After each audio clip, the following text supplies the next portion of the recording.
Hello and नमस्ते। आज पनि हामी बीबीएस सेकेन्ड इयर फाइनेन्स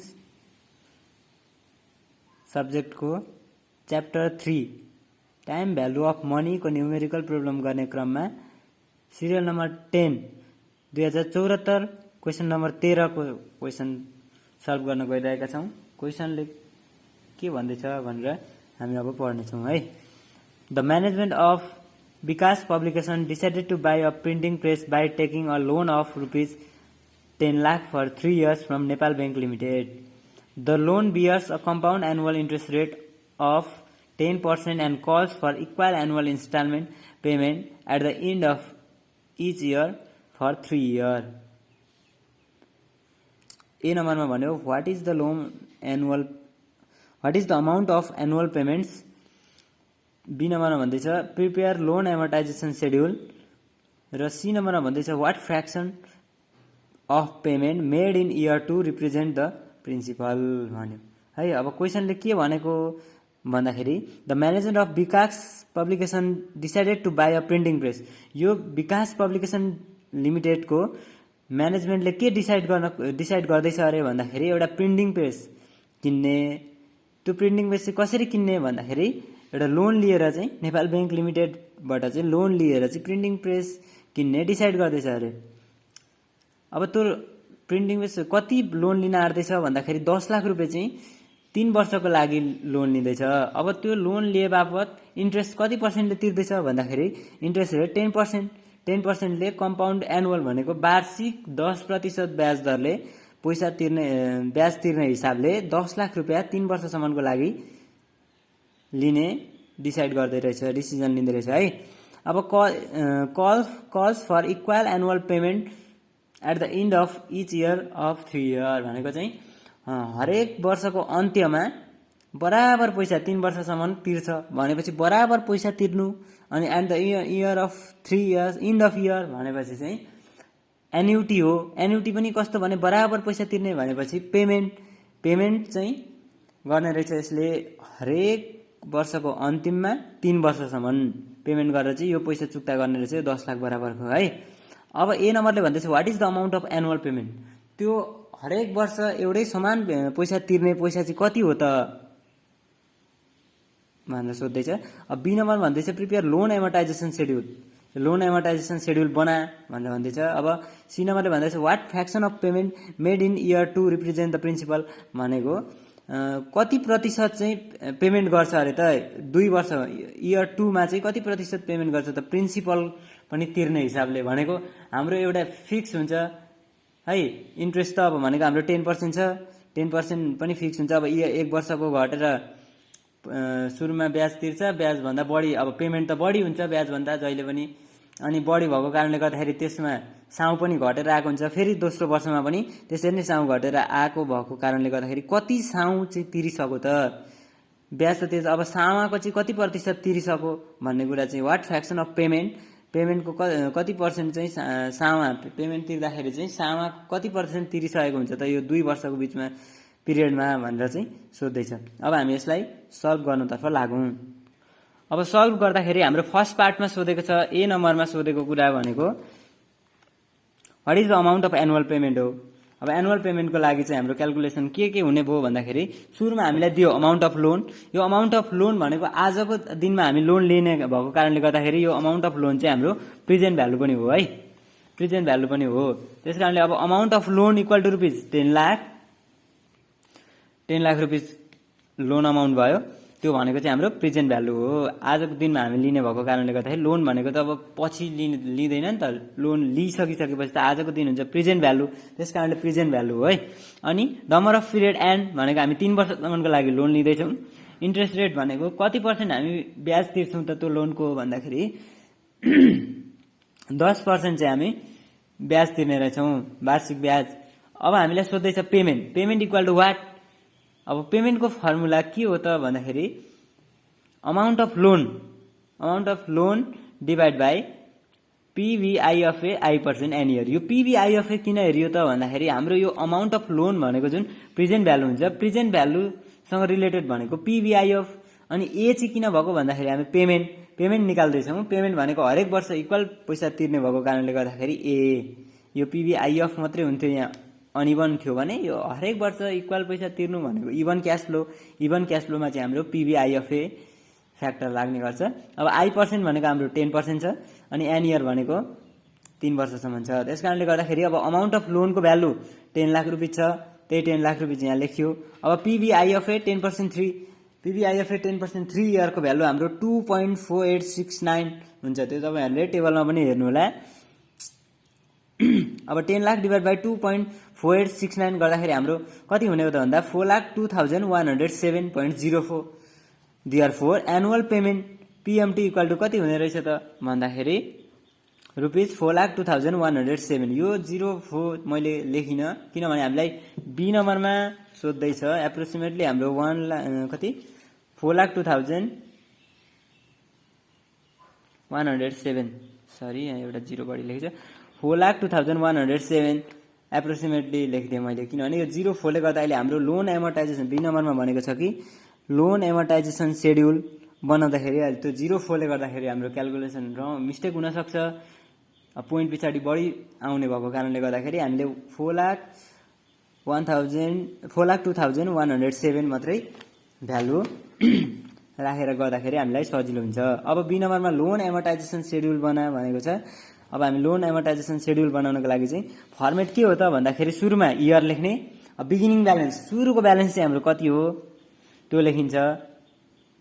अनि पेमेन्ट हरेक वर्ष तिर्ने हामीले पेमेन्ट भनेको यहाँ निकालेको हुन्छौँ, जुन यहाँ निकालेको छ नि यो 4,02,107 त्यो पेमेन्ट यो 3टै वर्षमा एउटै पेमेन्ट हुन्छ। अब इन्ट्रेस्ट भनेको चाहिँ हाम्रो ब्याङ्कबाट 10% इन्ट्रेस्ट रेट थियो, त्यही 10% इन्ट्रेस्टको यहाँ 10% लेख्यो। अब सुरुको पैसा जति हुन्छ त्यसकै 10% गर्ने, फेरि अर्को अब त्यहाँनिर भरे यो इन्डिङ ब्यालेन्समा भनेको पेमेन्ट पनि प्रिन्सिपल पनि तिरिसकेको हुनाले यहाँ अर्को नयाँ ब्यालेन्स आउँछ त्यसको 10% गरिदिने, अनि फेरि यहाँ पनि नयाँ ब्यालेन्स आउँछ त्यसको 10% गरेर यहाँ इन्ट्रेस्टमा राख्ने। यो 10% यो पर्सेन्ट चाहिँ जति पनि हुनसक्छ क्वेसनले दिए अनुसार चाहिँ हामीले राख्न सक्छौँ। अब रिपेमेन्ट अफ प्रिन्सिपल भनेको हाम्रो पेमेन्ट भनेको 4,02,107 बराबरको छ। अब हामीले यहाँनिर तिर्ने इन्ट्रेस्ट चाहिँ कम हुँदै जान्छ क्या। अब सुरुमा हामीले इन्ट्रेस्ट मानिलिउँ कि 10 लाखकै इन्ट्रेस्ट तिर्दै थियौँ भने 10 लाखको 10% 1 लाख इन्ट्रेस्ट तिर्थ्यौँ। अब अर्को वर्ष हाम्रो मानिलिउँ घटेर आएर 8 लाख अथवा 9 लाख भयो भने त्यही बराबरको 90,000 अथवा 80,000 इन्ट्रेस्ट हुन्छ। अब हाम्रो पेमेन्ट त इक्वल हुन्छ नि त, त्यसबाट यो घट्दाखेरि चाहिँ हाम्रो प्रिन्सिपलको केही भाग है। अब यहाँनिर मानिलिउँ यहाँ 4,02,000 छ, 4 लाख मात्रै मानौँ, यहाँ 1 लाख भयो भने हामीले 3 लाख चाहिँ फेरि यो प्रिन्सिपल जम्मा टोटल ब्यालेन्स बिगिनिङ ब्यालेन्सको 3 लाख रुपियाँ चाहिँ हाम्रो इन्ट्रेस्टदेखि बाहेकको पैसा तिर्दैछौँ। त्यसले गर्दा त हाम्रो प्रिन्सिपल घट्ने भयो नि त, त्यही घट्ने पैसा चाहिँ यो रिपेमेन्ट अफ प्रिन्सिपल भन्ने पार्टमा आउँछ। अब इन्डिङ ब्यालेन्स चाहिँ हाम्रो सुरुमा कति ब्यालेन्स थियो अनि यहाँनिर रिपेमेन्ट अफ प्रिन्सिपल गरेर हाम्रो ब्याज त सधैँ नै तिर्नुपर्छ। यो प्रिन्सिपल चाहिँ कतिले घटायौँ त हामीले भन्दा यसमा यो घटाउँदाखेरि 5 भनेको 1 - 4, 1 भनेको बिगिनिङ ब्यालेन्स -4 भनेको रिपेमेन्ट अफ प्रिन्सिपल घटाउँदाखेरि चाहिँ हाम्रो इन्डिङ ब्यालेन्स आउँछ है। अब त्यसरी नै यो इयर 1 इयर 2 इयर 3 यो 3 वर्ष। अब हाम्रो यो क्वेसनमा number of period and 3 year भएको कारणले गर्दाखेरि हामीले 1 2 3 लेख्यौँ। अब यदि क्वेसनमा 5 वर्ष थियो भने हामी यहाँ 4 5 पनि लेख्थ्यौँ। अनि कुरा चाहिँ सबै एउटै नै हो, पहिला बिगिनिङ ब्यालेन्स, पेमेन्ट अनि इन्ट्रेस्ट जति पर्सेन्ट भनेको छ त्यति, अनि रिपेमेन्ट अफ प्रिन्सिपल र इन्डिङ ब्यालेन्स। यो हाम्रो फर्मेट हो, तपाईँहरूले यहाँ क्लिक गरेर राख्न पनि सक्नुहुन्छ। अब हामी क्वेसन सल्भ गर्नतर्फ नै लागौँ। अब हेर्नुहोस् त बिगिनिङ ब्यालेन्स हामीले सुरुमा लिएको ब्यालेन्स कति हो, लोन लिएको 10 लाख हो। यो 10 लाख चाहिँ बिगिनिङ ब्यालेन्समा आउने भयो। बिगिनिङ ब्यालेन्समा हाम्रो 10 लाख आउने भयो, 10 लाख बिगिनिङ ब्यालेन्स। अब पेमेन्ट त हाम्रो हरेक वर्ष एउटै हुन्छ भनेको छ 4,02,107, 4,02,107, यहाँ पनि 4,02,107, यहाँ पनि 4,02,107 है। अब इन्ट्रेस्ट भनेको चाहिँ 1 × I%, 1 भनेको 10 लाख इन्टु I% भनेको 10%, 10 लाखको 10% कति हुने भयो त भन्दाखेरि 1 लाख।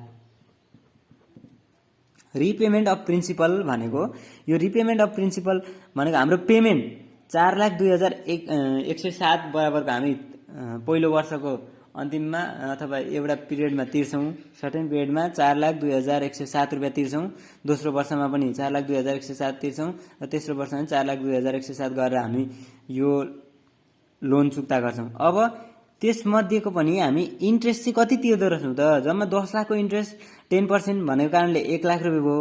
अब 4,02,107 तिर्दैछौँ भने 1 लाख रुपियाँ मात्रै तिर्दाखेरि पनि हुन्थ्यो। 4,02,107 तिर्दैछौँ भने हाम्रो प्रिन्सिपल घटेर जाने भयो, भनेको 10 लाखबाट अब घटेर जाने भयो। कति घट्छ त भन्दाखेरि 1 लाख तिर्ने नै थियो, 4,02,107बाट 1 लाख घटाइदिने, त्यो घटाउँदाखेरि हाम्रो आउँछ 3,02,107। यो चाहिँ हाम्रो 10 लाखबाट 3,02,107 बराबरको चाहिँ पैसा हामीले ब्याज तिरेर पनि यता सामा घटाउँदैछौँ भनेपछि कति घटायौँ? 3,02,107 यो घटायौँ। अब हाम्रो इन्डिङ ब्यालेन्स लास्टमा चाहिँ कति रह्यो त? अब त हामीले 10 लाखको फेरि अर्को वर्ष 10 लाखकै इन्ट्रेस्ट तिर्नु पर्दैन। अब इन्ट्रेस्ट तिर्नुपर्ने भनेको हाम्रो यो 10 लाखमा 3,02,107 घटाएर आएको पैसाको हो। अब यो घटाउँदा हुन्छ हाम्रो 6,97,893 है। यो चाहिँ तपाईँहरूले क्यालकुलेटरमा गर्न पनि सक्नुहुन्छ। यति आउँछ 6,97,893। यो इन्डिङ ब्यालेन्स चाहिँ हाम्रो अब फर्स्ट इयरको इन्डिङ ब्यालेन्स, सेकेन्ड इयरको बिगिनिङ ब्यालेन्स हुन आउँछ भनेको 6,97,893 यहाँ हुन आयो। अब पेमेन्ट छँदैछ। अब यो 6,97,893 को चाहिँ 10% गर्नु पर्यो। अब हामीले लोन तिर्नुपर्ने, हाम्रो लोन घट्दै आएर 6,97,893 भएको छ। अब यसको 10% हामी ब्याज तिर्छौँ। ब्याज तिर्दाखेरि कति भयो त भन्दाखेरि 69,789.3 छ। यो 0.3 लाई मैले अहिले स्किप गरेँ।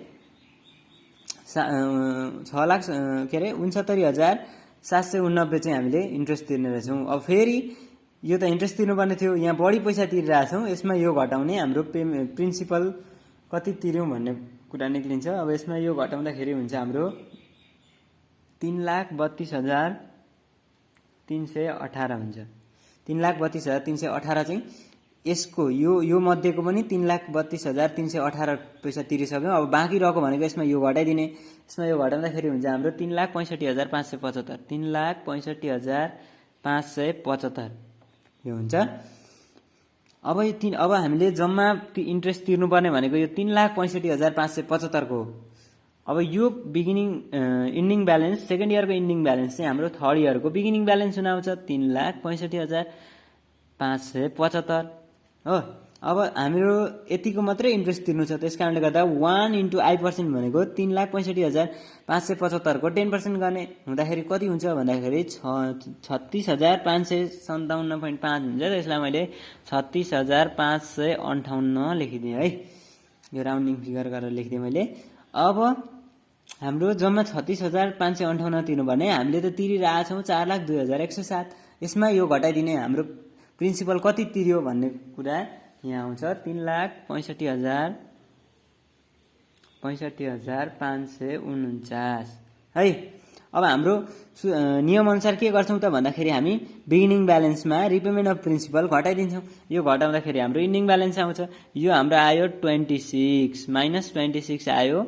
यो भनेको हाम्रो जहिले पनि 0 हुन्छ। हामीले पेमेन्ट 3 वर्षसम्म पेमेन्ट हाम्रो जम्मा 3 वर्षको लागि लिएको हो, त्यसको लागि इक्वल पेमेन्ट गर्दाखेरि हाम्रो त्यो जुन हामीले लिएको लोन हुन्छ त्यो चुक्ता हुने कारणले गर्दाखेरि यो 0 बराबर हुन्छ। यहाँनिर -26 आयो, तपाईँको माइनस नभएर +26 पनि आएको हुन सक्थ्यो। यो चाहिँ के कारणले हाम्रो यो डिसब्यालेन्स हुन्छ त भन्दाखेरि हाम्रो राउन्डिङ फिगरको कारणले गर्दाखेरि। त्यस कारणले अब हामी यहाँनिर थोरै लेख्छौँ due to the rounding figure calculation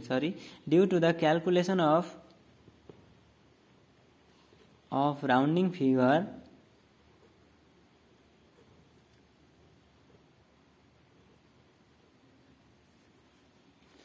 -26 is equal to 0।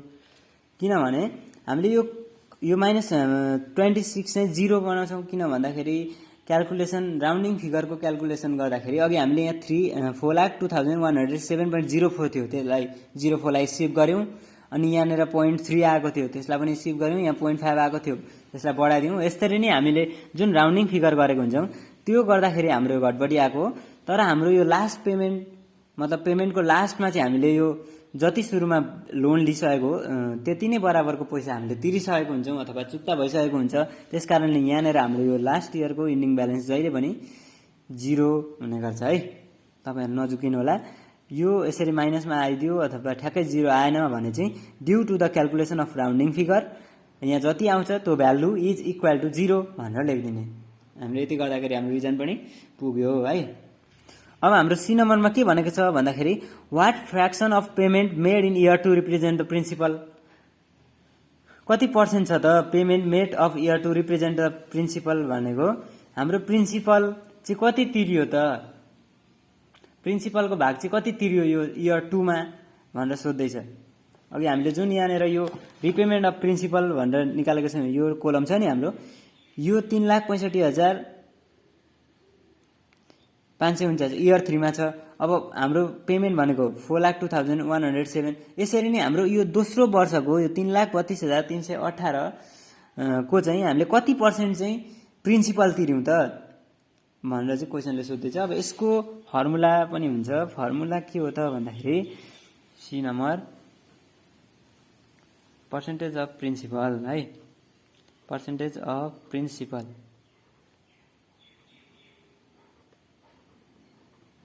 Payment equal to हामीले प्रिन्सिपल कतिको चाहिँ तिर्यौं त भन्दाखेरि हामीले त निकाल्नु पर्ने हुन्छ। यसको लागि फर्मुला छ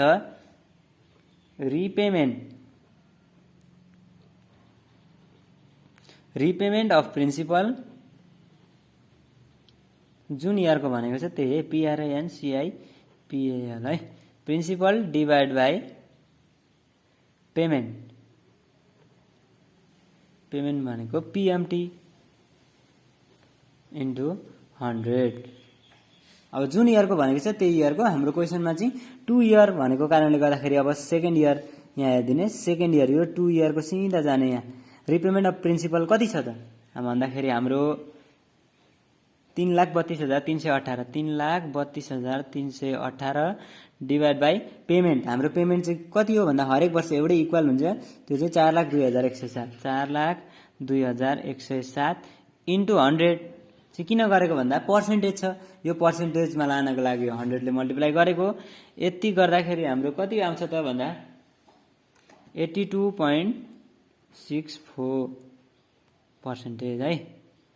यो चाहिँ हाम्रो कुनको हो भन्दा इयर 2 को हो। तपाईहरुले अब इन्डिभिजुअल इयरहरुको सोधेको हुन सक्छ। इन्डिभिजुअल इयर भन्नाले अब यहाँ इयर 2 छ, इयर 1 को पनि सोध्न सक्छ। अब धेरै वर्ष छ भने इयर 5 इयर 4 यसरी सोध्न सक्छ। सूत्र यही लगाइदिने, तपाईहरुको इयर चाहिँ जुन छ त्यसैको भ्यालु राखेर हामीले यो पर्सेन्टेज अफ प्रिन्सिपल पेमेन्ट निकाल्न सक्छौं। तपाईहरुलाई हाम्रो भिडियो कस्तो लाग्यो? मन परेमा लाइक, कमेन्ट, सब्स्क्राइब अनि शेयर पनि गरिदिनु होला है। धन्यवाद।